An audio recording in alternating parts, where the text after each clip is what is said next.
அமாவாசை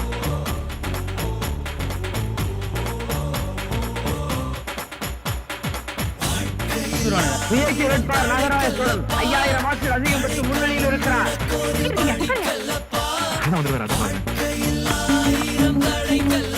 வேட்பாளர் நாகராஜ சோழன் 10,000 சுயேட்சை வேட்பாளர் நாகராஜ சோழன் 15,000 வாக்குகள் அதிகம் பெற்று முன்னணியில் இருக்கிறார்.